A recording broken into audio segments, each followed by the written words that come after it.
pasado alguna crisis? Unas cuantas.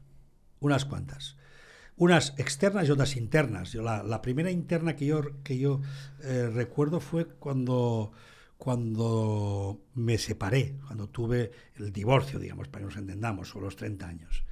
Ahí tuve una crisis fuerte. No tanto por lo que pasó yo creo que era irremediable, sino porque entonces cuando me planteé, pero ¿qué vida estás haciendo? ¿Pero qué es lo que tú quieres? Entonces yo ahí tuve un primer planteamiento y curiosamente viene sobre los 30 años. Y luego me vino el más duro, el más fuerte, que suele ser sobre los 34, 33, 34 años. Yo a la gente le pregunto, ¿qué te pasó sobre los 8 años? ¿Qué te pasó sobre los 33? La edad de Cristo, dicen. ¿Qué te pasó a los 50? ¿Qué te pasó? ¿Qué decidiste a los 60? Es decir, es curioso porque hay ciertas edades que son por ellas mismas críticas. Pues yo la crisis la pasé, sobre todo la más fuerte, fue en el año 93. Acaban los Juegos Olímpicos, Barcelona 92, fastos. Ahí nos gastamos todo el dinero que teníamos y el año siguiente, recesión económica. Y yo que me dedicaba al mundo del artisteo y era actor y hacía teatro y tal, se cerró la puerta de todos los teatros, o sea, no contrataban actores, o sea, no contrataban teatro, no había dinero, habíamos dejado la televisión porque nos habían contratado el 1, 2, 3 de Chicho Ibáñez, pero resulta que hicimos 3 programas, pero no funcionó, entonces lo tuvimos que dejar, y ya entonces ya no teníamos otro lugar donde meternos, total, que de repente me quedo con una mano delante y otra detrás. Y todo lo que tenía se evapora. Y toda la sensación que tenías de que tu vida ya está resuelta, no lo pienses nunca, aunque tengas todo el dinero del mundo. Mi vida ya está resuelta, porque nunca sabes qué te va a suceder. Y de repente lo pierdes todo. Esa crisis a mí me sirvió como la oportunidad para hacer un ejercicio no de futuro, ¿qué quiero hacer con mi vida? Sino fue un ejercicio de recuperar, recordar, volver al origen. Oye, tú cuando eras joven, ¿hacia qué te inclinabas? Bueno, el tema del teatro, todo eso muy bien, pero había algo más. Hombre, pues sí, había la política, por ejemplo, me interesaba mucho, porque, hombre, y a los 15 años se murió Franco. Entonces viví unos primeros años que todo el mundo era político, porque es que todo el mundo estaba comprometido con el cambio social, etcétera, etcétera. Pero aún fui un poquito más para atrás. Pero tú con 18 años, incluso menos, ya te habías comprado toda una enciclopedia del psicoanálisis, que no entendiste ni papa. ¿Pero por qué te compraste una enciclopedia del psicoanálisis? Y además recordé que mis compañeros, amigos, amistades, siempre me decían que tenía una cierta, digamos, un cierto don para empatizar, conectar con la gente, entender sus movimientos psicológicos. Entonces dije, pues es verdad, la psicología a mí me ha gustado siempre. Pero eso significaba tener que estudiar de nuevo, cuando uno ya ha hecho su carrera, que la ha perdido. Pero bueno, hubiera podido continuar a base pues, de ir a castings, hacer anuncios de publicidad, hacer algo de doblaje, alguna cosa había hecho.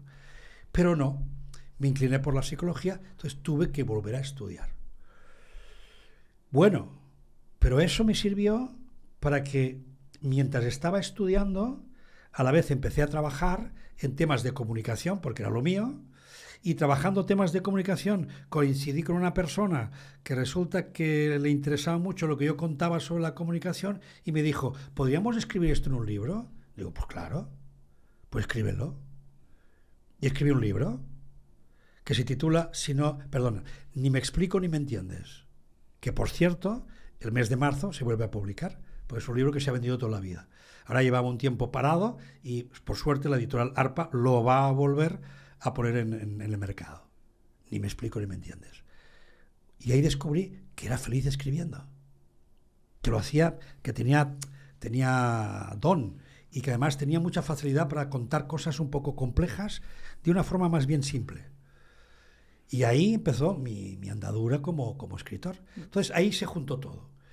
Apareció el escritor, apareció el chico que de repente empieza a conocer el mundo de la psicología, las terapias, y aparece el maestro, porque cuando el discípulo está preparado siempre aparece el maestro.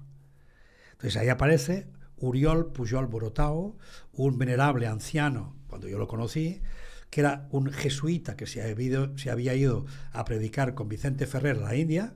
Vicente Ferrer todo el mundo le suena, pues él se fue con él. Solo que mi maestro, en lugar de dedicarse a obra social, se dedicó al autoconocimiento.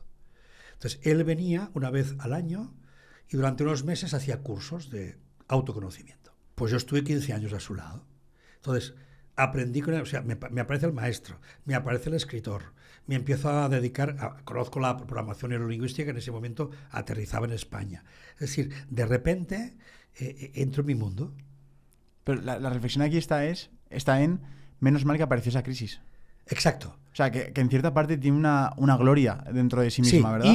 Para la gente que esté viviendo eso. Y que la resolví no creando ideas de futuro ni idealizaciones, sino recordando quién soy yo, recordando qué es lo que tú manejas bien en la vida, recordando qué es aquello que de jovencito hacías con mucha facilidad, que te gustaba mucho. Entonces, y yo cuando trabajo con personas que pierden un poco el sentido de su vida, lo primero que hago siempre es recuperar el pasado. Claro. Pero no el pasado de vivencia, sino ¿qué te gustaba hacer? ¿Qué hacías de niño? Claro. Y ahí todo el mundo se descubre, de algún modo, pues a mí me gustaba mucho meterme entre las hierbas, me gustaba mucho conocer las hojas de la naturaleza, pues ahí había un instinto biológico, biología, por ahí se mueven cosas. Pues a mí me gustaba mucho relacionarme con la gente, organizar cosas, pues ahí hay un organizador en ti. O a mí me gustaba, como era mi caso, pues el teatro, pues el teatro, pues empieza a hacer teatro, la música, pintar. No significa que te tengas que dedicar a esto, pero recupera eso como parte de volverte a encontrar como en casa, que sientas que vuelves a ti, que vuelves a tus orígenes, no que vuelves al pasado, sino a tus orígenes. Y ese origen es el que te empieza a dar la fuerza para que entonces tú vayas encauzando tu vida según lo que la sociedad o el mercado te pueda ofrecer y según lo que tú también aspires a nivel de necesidades, porque a lo mejor tienes pues que pagar, en fin, ya sabemos todos, hipotecas, familias, hijos. Entonces uno a veces no puede dedicarse a lo que le gustaría, sino que tiene que encontrar un equilibrio entre el trabajo alimenticio y el trabajo vocacional, ¿no? Claro. Y si uno realmente le pone el empeño, lo acaba encontrando. Claro, hoy en día sabemos que esto es muy complicado porque el mercado favorece más a la gente como vosotros, la gente joven, etcétera, etcétera. También se aprovecha de vosotros, que estáis dispuestos a pencar mucho, a poner mucho esfuerzo y con poco dinero. Con lo cual, pues bueno, ahí cada cosa tiene su momento y ahí cada uno tiene que resolver lo que su generación le ha traído. Pero para mí lo importante es eso. Crisis siempre tienen un doble sentido. Amenaza, por un lado, pues puedes caer. O oportunidad, que te sirve para que te encauces y sigas la vida que tú quieres.